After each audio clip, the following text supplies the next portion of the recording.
竹中に俺らめんがもうどこ이거 손에 제일부터 이거 하자라 그러라 거기 안 가. 엄마요 나요 그래 어디 데리고 있더라고 엄마 저기 주고 저기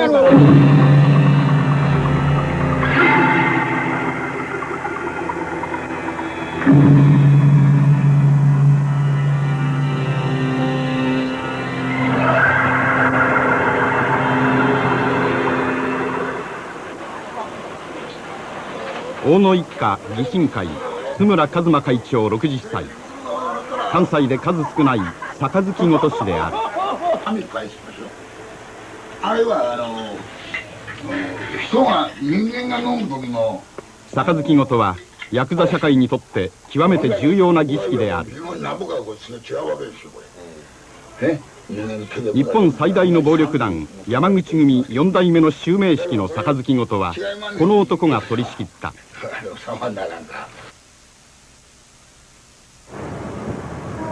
7月10日徳島県鳴門市、警察の中止勧告を無視して山口組4代目組長の襲名式が行われた。私のご一行さんにお頼み申します。ただいまから山口組4代目相続の式典を執り行います。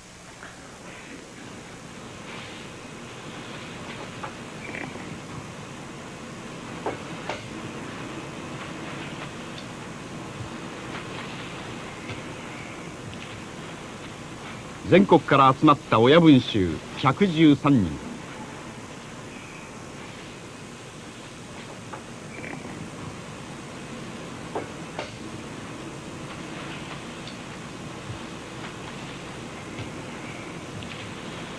故田岡組長の代理を務める文込坊人から杯を受けたこの瞬間、4代目山口組竹中組長が誕生した。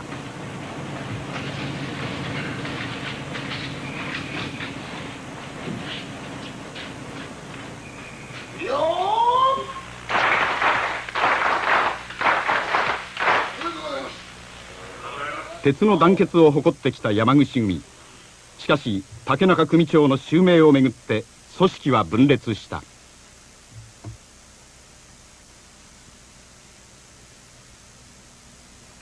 山口組は2つに分裂しました。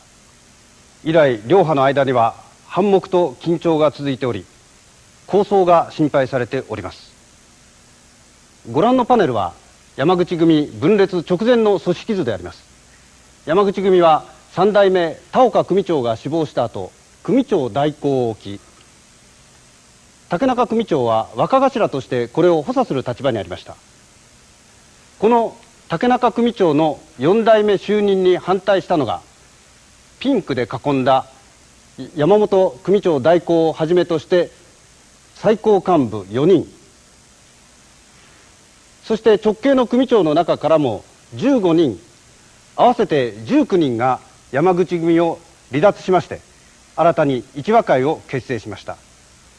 この間分裂騒ぎの中で引退したり死亡した組長もありますが、そうした動揺を経て現在全国的に見ますと、黄色のピンで表した山口組系が1万、ピンクのピンで表した一和会系が3000というおおよその勢力分野が固まりつつあります。山口組は分裂後も全国最大規模の組織となっているわけであります。4代目となった山口組とは、今日はその組織実態に迫ってみたいと思います。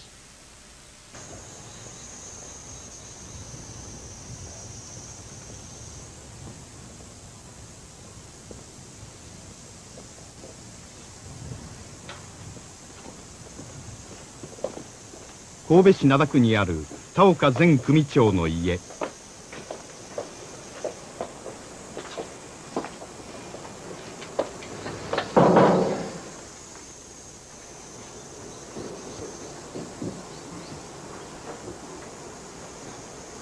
ろしいですか。どうぞこちらでお待ちください。かつてこの応接間では最高幹部会が開かれ、山口組の方針が決定されてきた。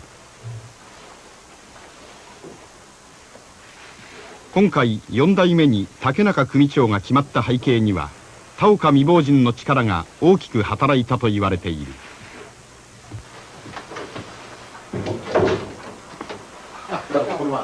よろしくお願いします。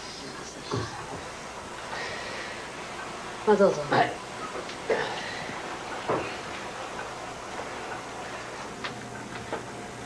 高中組長というのを4代目で選んだという理由はどういう点ですか。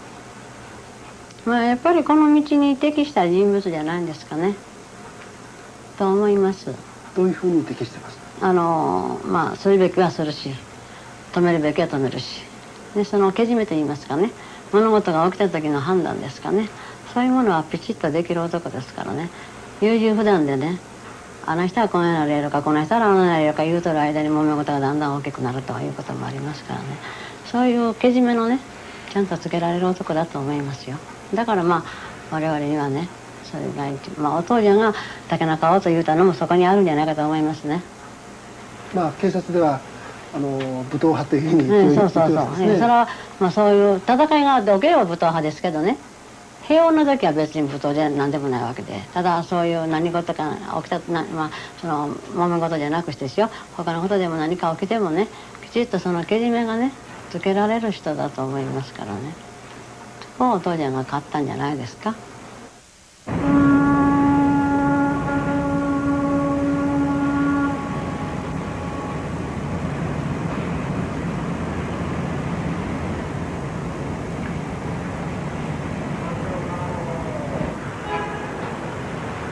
山口組本部、いわば山口組の事務局である。1階は31畳敷きの畳の広間、2階は事務所になっている。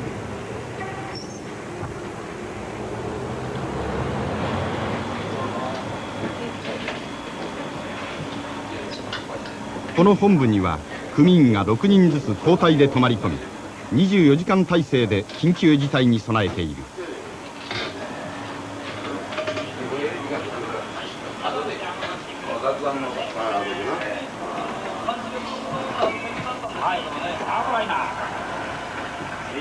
4代目山口組の最高幹部、竹中正久組長50歳。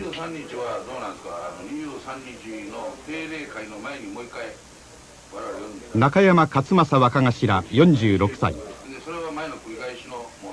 中西和夫射程頭61歳。そして岸本才三本部長56歳。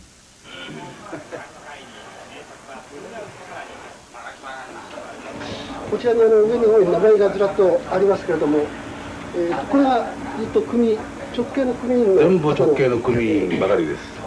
はい、ずっと言って一応そこに赤い字で、はい、これが現在服役中の方たちです。直系の組長で懲役になっている。そうなんです。現在9名服役しております。古川湯の9年余り。9年ぐらい。はい。これは各組のこれはですね、このブロックごとにいろいろと親睦会がありましてね、連絡事項とかそういうものもあるわけなんですがね。何かあればすぐ電話で連絡する。そうなんです。一つの抗争事件においてもですね、速やかにそれを消し止めうるか、それともそういう形の中でですね悪い意味に進行するかという非常に瀬戸際な面も多々ありますんでね。各直系組長も私と同じような体系を取られたと思います。はい。少なくとも30分以内にはですね私の方に電話いただけるようになっております。30分以内。はい。早いですね。は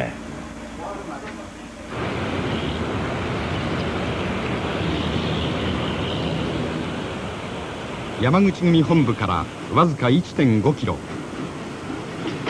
ここに山口組から分裂した一和会の本部がある。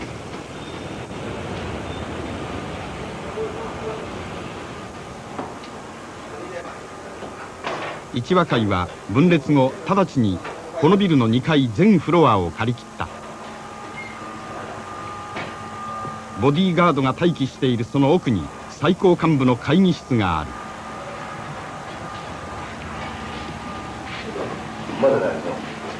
寂しいなという気持ちは持っとるけれどもね、寂しいなというのは、じゃあやっぱり別れたということ自体がね。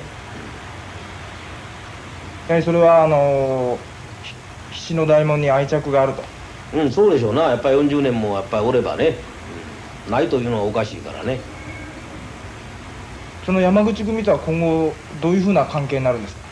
まあ今そんな考える余裕がすらねないわけですわ。もう一生懸命に自分とこのことをねまとめていくのが一生懸命で。特にこちらの方はですね、武装するとか組員増やすとかそういうふうなことはもうそれは組員がやな、一ばっかりが正しい思うたら増えるがな、それはなんぼでも。そうやろ、何も山口組でのうでもやな、よその組からでもやな、入れてくれ入れてくれってきょんねんからちゃう。やっぱり世間の人はじっと見とるわ、これを。どっちが正しいか、どっちが本当か。じゃあそうするともういわゆる拳銃を用意してるとかそういうふうなことはもういや、それはな、お前このテレビ台座うち来るや、また警察が。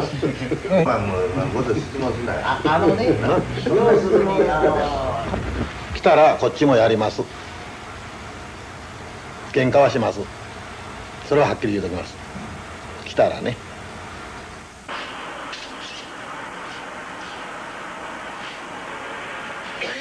組員の数で劣勢を伝えられる一和会では、下部組員と親子兄弟の杯ごとを繰り返し、内部の体制固めを急いでいる。どうぞ。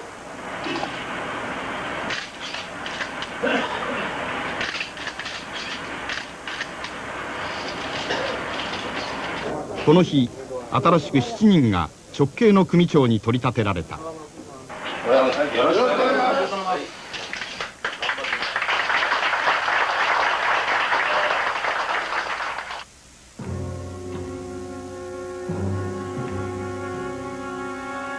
大正4年に結成された山口組をピラミッド型の巨大組織に作り上げたのは3代目田岡和夫組長である。彼は戦後神戸港の荷役業務を基盤にして芸能やプロレスの興行にまで手を広げ、豊富な資金源を確保した。山口組が急速に全国に勢力を広げたのは昭和30年代のことである。全国各地で地元の暴力団と血で血を洗う抗争を繰り返し、組織を拡大していった。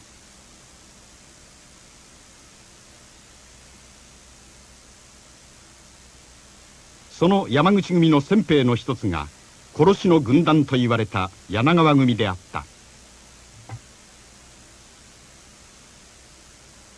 田岡の親分もやっぱり日本一せないかんいうムードがね、自然にそのムードが盛り上がってきて、ましてや私、柳川組ができて、もう戦闘的な組ができるでしょう。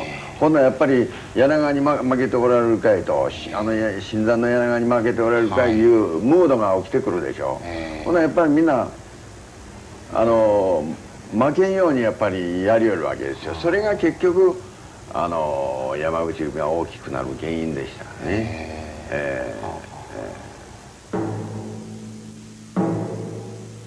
全国に勢力を拡大した山口組は山菱の大門の威力をますます強固なものにした。昭和39年からは警察の暴力団に対する大攻勢が始まった。しかし山口組の組員は増え続け、昭和45年には1万人を超えた。53年7月、京都のキャバレーベラミで田岡組長は対立する松田組系の組員に狙撃され負傷した。この事件に対する山口組の報復は凄惨を極め、相手の松田組系の死者は7人に及んだ。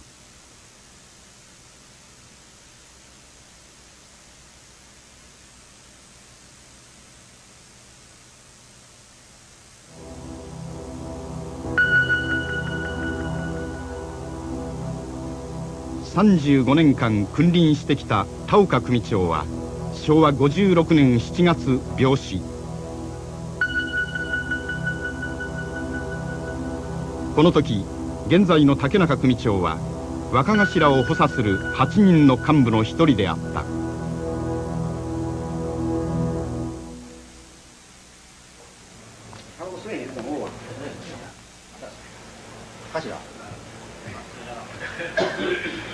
頭いらんやろ。頭いめんわ。な。あよその間はな。あその頭面白い。あ、こうして。面白いがいいし。あっち通るらしいわ。そ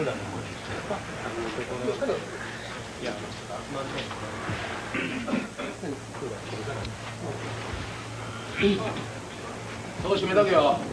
全部上上がれもう。4代目の組長になってまず組の運営については、先代の意思を尊重して山口組の何恥じないようにやっていきたいと思ってます。山口組というのは一体皆さんから説明するとどういう組織だということになりましょうか。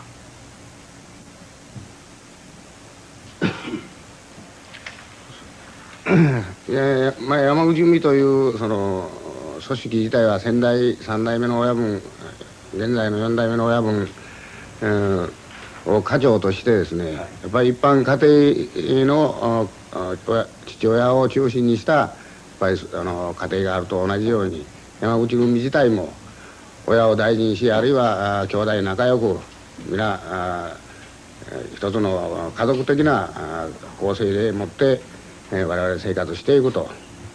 それに特に皆が助け合うとやっていくということを主眼に置いたやっぱり組織であって、別にその暴力団組織とかいうような感覚で見てもらうよりも、やはりそういうような一般の家庭での大きくしたもんであるというように解釈してもらう方がいいと思います。山口組のこの結束の背景にはですね、なんて言いますか、お金の世界のことですがね、山菱の門がですね非常にありがたくて、山口組の傘の中にいる限り安心して仕事ができる、商売ができると、そういう要素はないですか。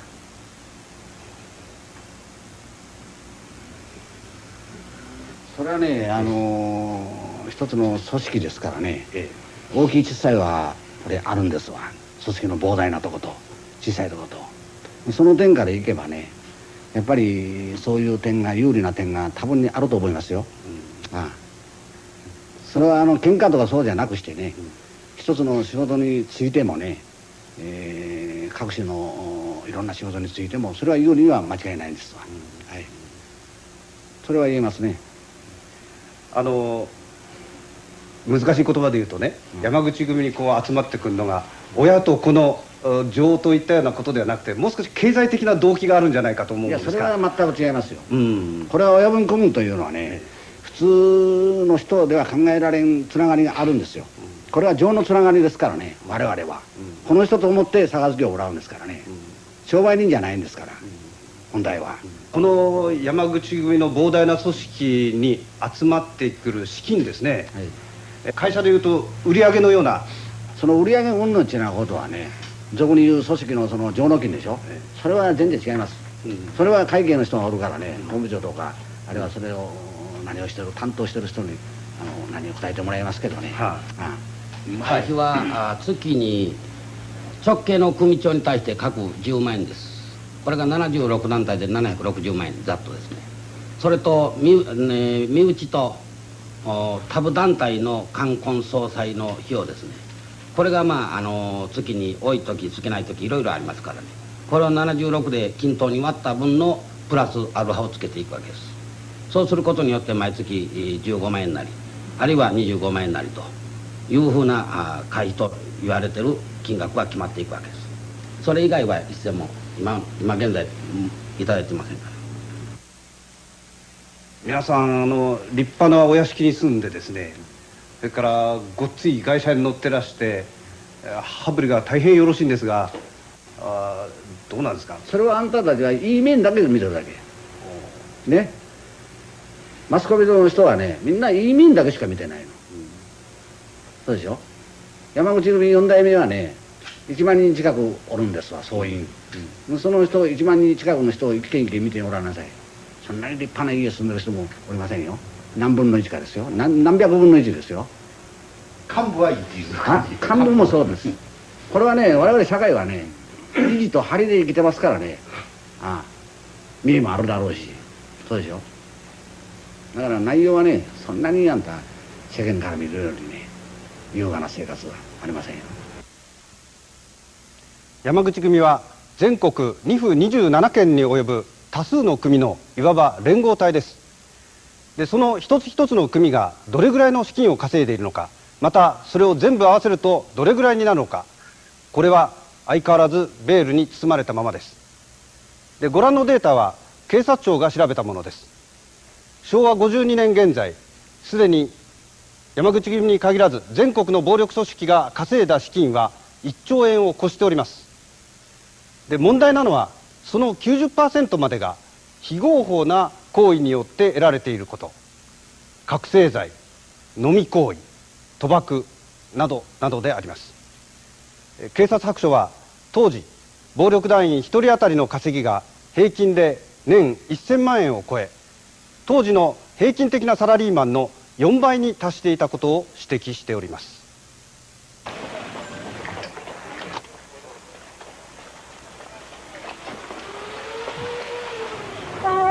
暴力団の博打は大阪だけでも一晩に30カ所以上で開かれているものと見られています。手上げんかいこら、頭が上に乗せて手上げ。これはサイコロ賭博の摘発現場です。ここでは商店主や中小企業の経営者を集めて連日博打が行われていました。大きな賭場では胴元の暴力団の懐に入るいわゆる寺銭は一晩で1000万円にも上ります。この5000万円を用意しとってね、そしてお客さん来るでしょ。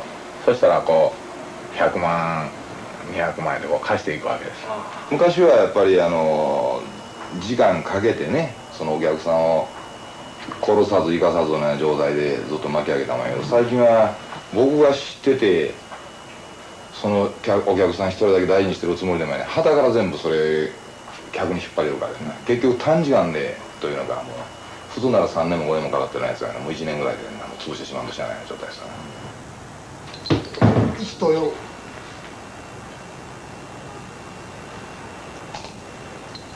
3と6。この膝に仕込んだリモコンでプラス極マイナス極を押して自由にサイコロ目を操作してるんです。スイッチを押していただけませんか。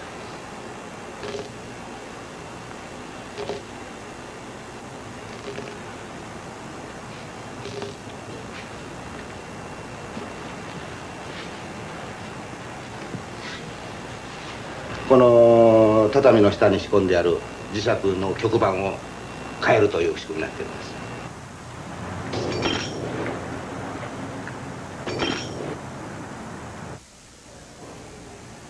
去年の5月、兵庫県明石市で山口組系暴力団の組員だった男が医師免許を持たない偽医者を使って診療所を経営していた事件がありました。この元組員は組へ復帰するために必要な金を作ろうと診療所に事務員として入り込み、強引に経営の実権を握って事務長の椅子につきました。そして200人余りの患者にデタラメ診療を施していたのです。注射は打たれたのは結局ね、そういうね、元気になる注射やからいうことで2本3本ほど打たれましたね。1回はよく聞いたんです。本当にスカッと治ってしまってね、それから3本目ですよ、看護師さんがね「いやこんな古い注射打っていいんですか?」言うてね、看護師さんが言わはった時にもう私もね、いや恐ろしいことを言うてるわ、もうほんまに逃げて帰ろうかしら、もうほんまにしょうがないわ、もう言うてるんやから間違いないやろうと思ってもつい打ってしまったんですね。その結果は結局晩に帰ってきてからも熱が39度から熱が出ましてね、それから頭が痛くなって、本当に思い出したらもう私泣けてくるからね、まだしたくないですもん。さらに警察の調べで架空の交通事故をでっち上げ保険会社を騙して金を取っていたことも分かりました。金額は分かっただけで5000万円を超えています。また医療機器販売のトンネル会社を使った脱税や看護婦が患者に覚醒剤を注射していたという話も関係者の証言の中にありました。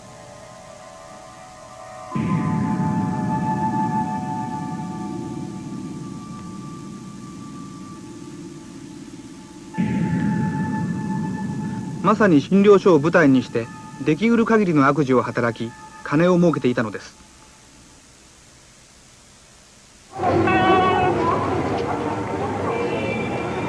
暴力団の資金源の中で最近増えているのが、倒産した会社や債権の取り立てなどのトラブルに巧みにつけ込んで甘い汁を吸ういわゆる民事介入暴力があります。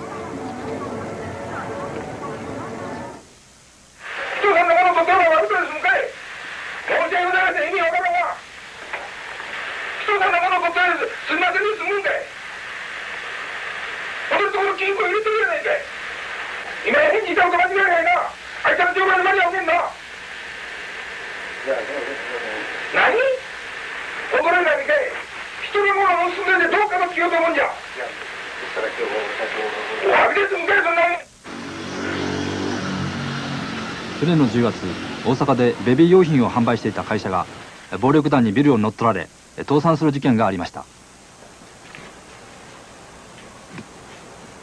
当時資金繰りに困っていたこの会社の社長が山口組系の暴力団が経営していたとは知らずに、ある金融業者から金を借りたのが倒産したきっかけでした。金を借りてから2週間後、突然会社の前にトラックが横付けされました。いかつい格好をした20人ほどの男たちが中に押し入り、会社の商品や備品を一切合切持ち去りました。社長からの申し出で裁判所は自己破産の宣告をしましたが、男たちは会社に布団を持ち込み1週間近く占拠をし続けました。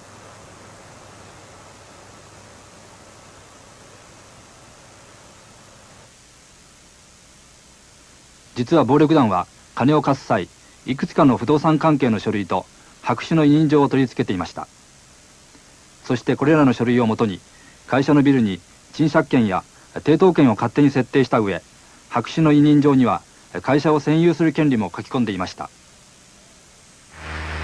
それが分かった時どんな気持ち？そりゃ驚きましたよ。もうくっそーって腹が立ちましてですね、これね、こっちはもうあちゃこっちゃこれね、あいつが僕と連絡取れなんだらですね、この東京はそのまま生きてきよると、これえらいことなったぞと。最初はなんていうんですか、優しく親切で、そしてあとはですね、完全に今鬼のようなですね、卑劣なやり方でですね、全財産をむしり取っていくと。もう何が何やら分からんと、自分もなんでこんなことになったんやろかと、アホなことしたなというのが、まあ一瞬の落とし穴ということがいかんじゃないかと思いますね。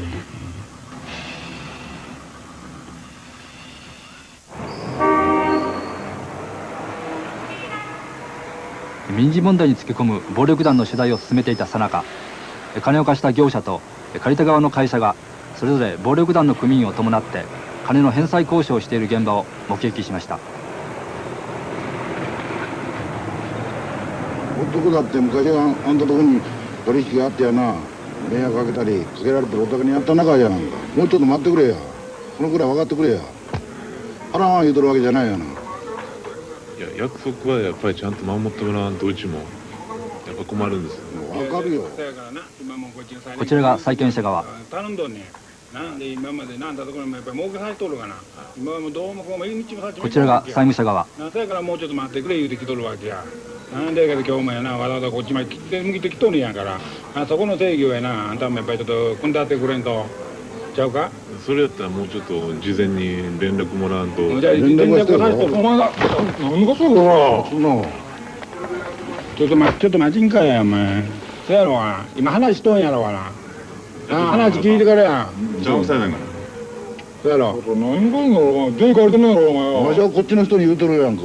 で大体大外なんかいつぐらいになりますの。わしらもこんなことばっかりやってられへんし、それまたおたこと会うて後日会うてね、一回また話しまよ。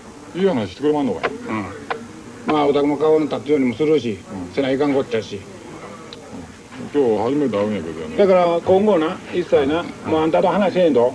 それでええんか。それでええやな。お願いします。ほなな、お前もな、俺ともこの人と話するさかいに、それでええな。一つおたくどういう話。わしはこういうもんだ。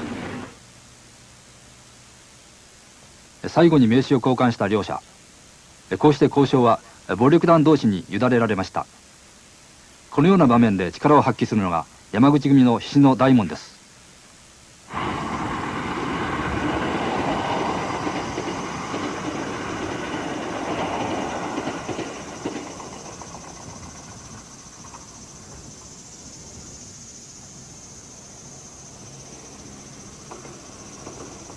大きな門構えのこの屋敷、裏山を入れて広さ1万坪、時価にして20億円と言われます。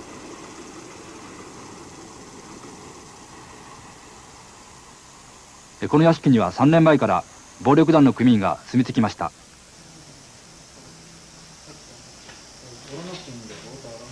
持ち主が不当たりの手形を出し、債権者から取り立てを頼まれた組員が債権を盾に居座っているのです。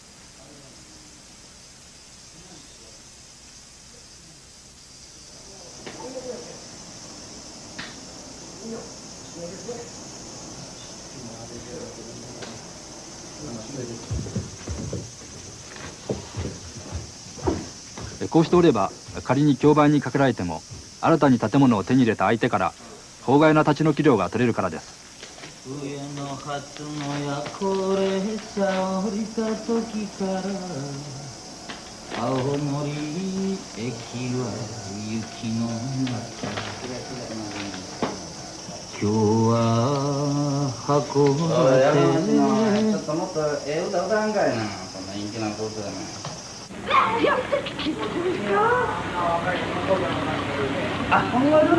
ちょっとすいません、NHK ですねけどね、ヤクザの取材をちょっとしておりまして、でちょっとお話をですね伺いたいと思って来たんですけど、ちょっとだけよろしいですか。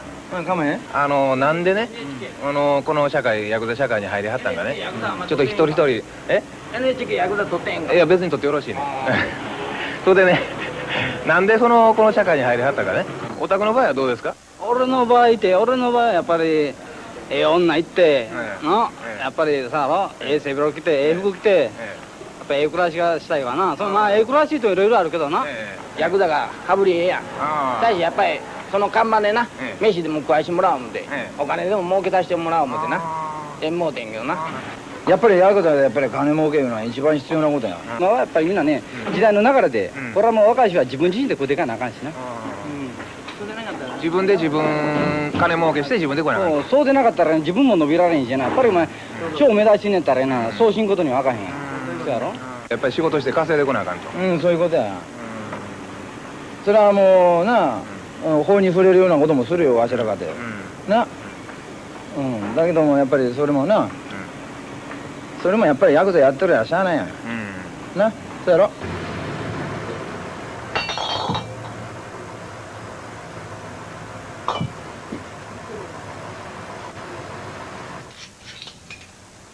ここは大阪の繁華街南にあるスナックの2階です。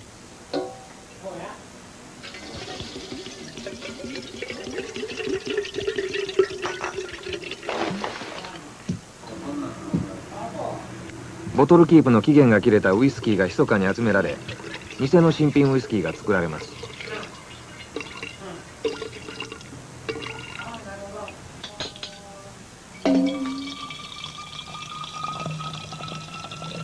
末端の組員の話では、一晩に10軒のスナックやバーを回ると実に50本もの偽ウイスキーができるといいます。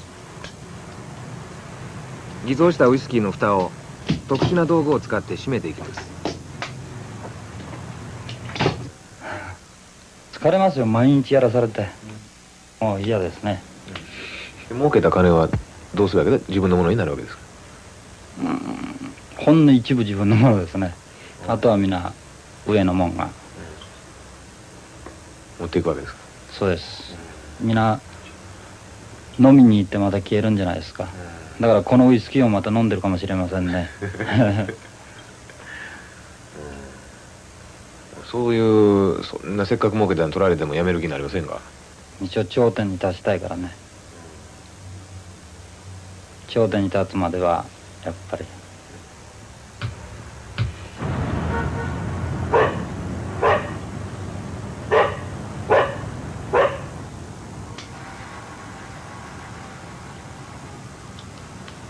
覚醒剤は末端価格が仕入れ値の100倍にもなります。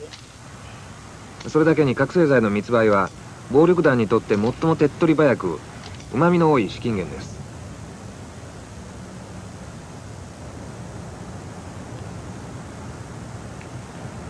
末端の組員は覚醒剤を隠して持ち運ぶためにさまざまな手口を使います。おもろいのこんなんお豆で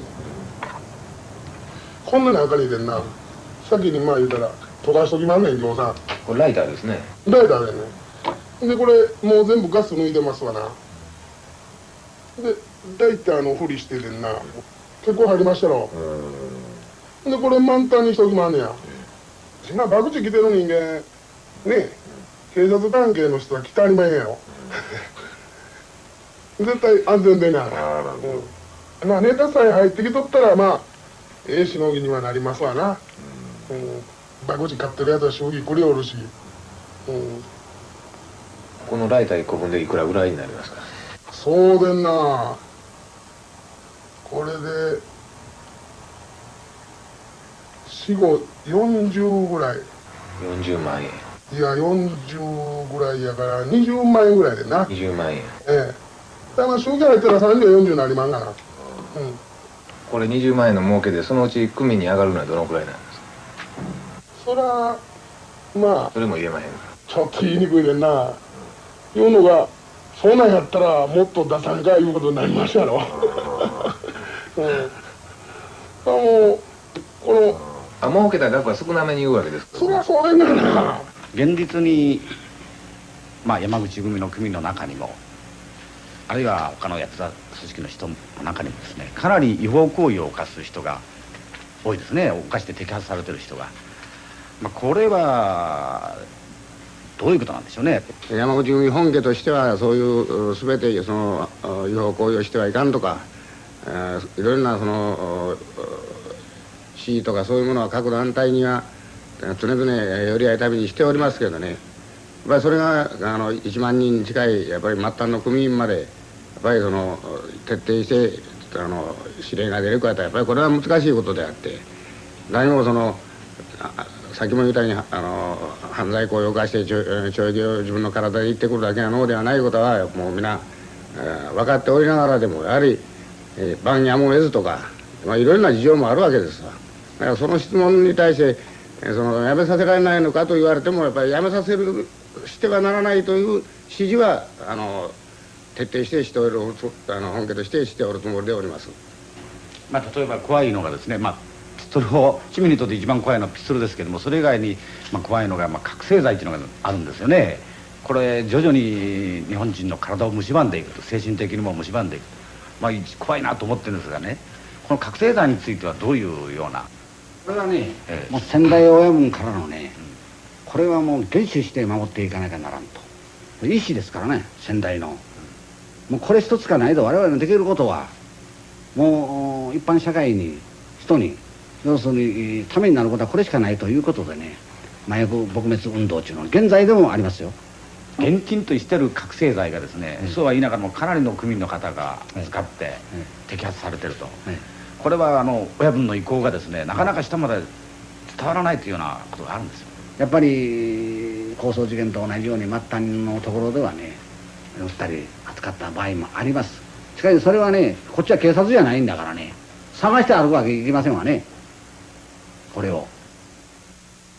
組長自身賭博と脱税の容疑で今この事態については組長どんな感想を持っていらっしゃいますか？いや賭博はね全然もう身に覚えのないことですよ。賭博場合は一旦は間違いないわけです。言っとったわね。それは関係者の調書をあんたたちが見てもらったら分かりますけどね、絶対してないことですよ。山口組の解体壊滅作戦が進んでいますが、国のためにね解散をするのなら国のためであればそれは解散しますよ。国のためになるんだろうね。ほなこの約1万の組員を誰がどういうように面倒見立ってくれるかということは自分としては疑問を感じるからね。こうしてやるんだと言ってくれるんだったらね、喜んで解散しますよ。1万人の組員をどうしてくれる。暴力団の存在理由を質問するとき、決まって返ってくる言葉です。確かに1万人の組員は山口組の大門を頼りにして生活しているのは事実です。しかし問題なのは、ほとんどの場合その生活が暴力を背景にした違法行為によっているということです。そして暴力団の存在そのものが市民生活を脅かしているという点です。特に抗争事件はこれまでもしばしば一般の市民を巻き添えにしてきました。その意味で今後山口組、一和会、そしてその他の暴力団の動向が気になるところであります。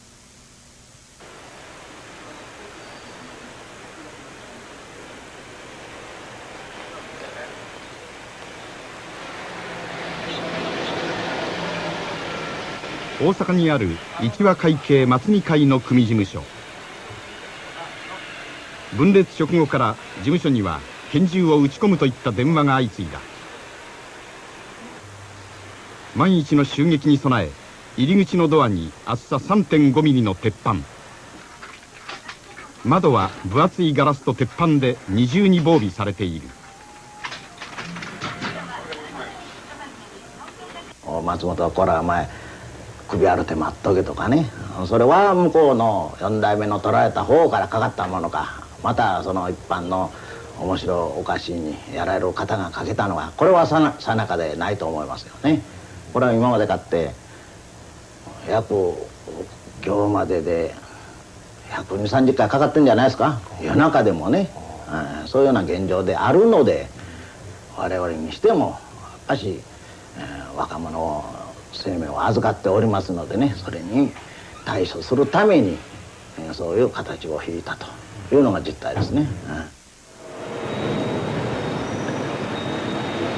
山口組系豪遊会と一和会系中井組が勢力を二分する高知市。以前から両派の間でいざこざが絶えず、警察が重点警戒地域の一つに挙げている。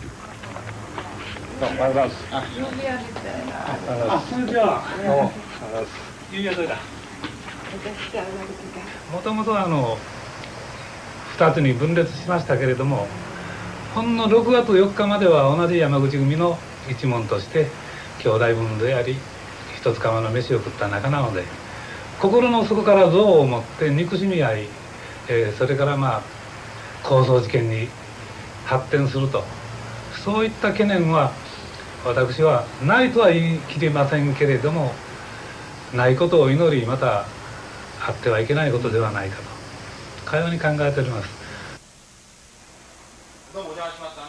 大阪西成の大日本正義団、初代会長は山口組系の組員に殺された。また田岡組長を京都のキャバレーで狙撃した鳴海清組員もこの組織に属していた。組員は50人。大きな山口組にはね、当然ね、これ一人ずつ殺し合いしたところで勝てるか勝てないかということはね、理論的に分かってるんだから。だけどね、対山口組じゃなくてね、今後また対どこどこというような問題になった時にはね、必ずうちには当然そういうことをしに来たら、うちはそういう答えを出すしかないと。それが私が後継いだね、東大の務めであると自分は思ってますからね。だから他の組織のことをはそれは知りませんけどね、自分のところの組織はそうでなかったら成り立たないしね、意味ないしね。名古屋を中心に大きな勢力を持つ同友会。警察の調べでは17団体600人の組員を擁し、武闘派と言われている。幹部クラスは山口組と古くから友好関係を維持している。しかし配下の組はこれまで6回にわたり山口組傘下の組と抗争事件を起こしている。ないと思うよ、抗争事件なんてな。それないとは言い切れないけどね、ここでどういうものが起きてくる人、それを僕たちには分からんことだけどさ。今後どういう態度というかですね、そういう面でね、新しい山口組に対して接していくのかということは、そういうね、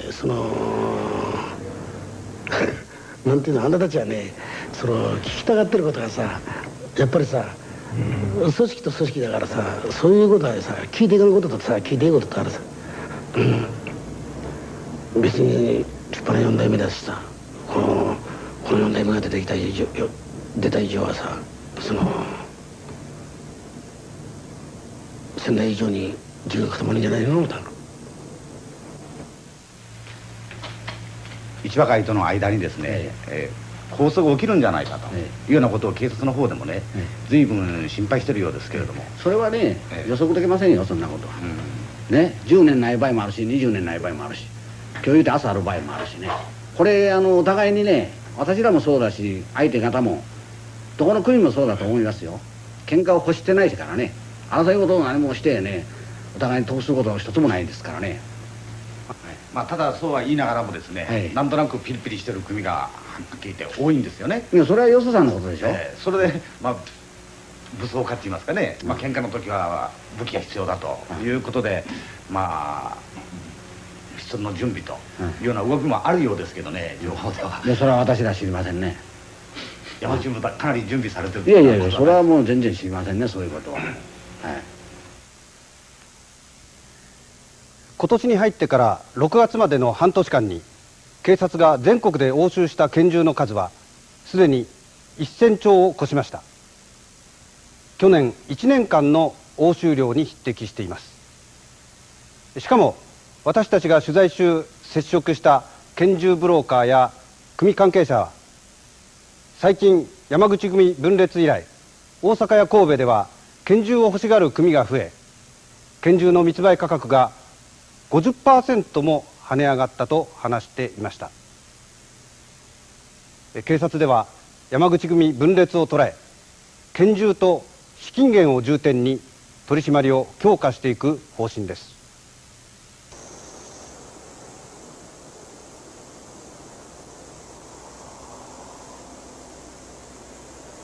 8月8日、和歌山県の串本町で一和会系組員の葬儀があった。借金のいざこざから山口組系の組員に殺されたのである。分裂後初めての殺人事件であった。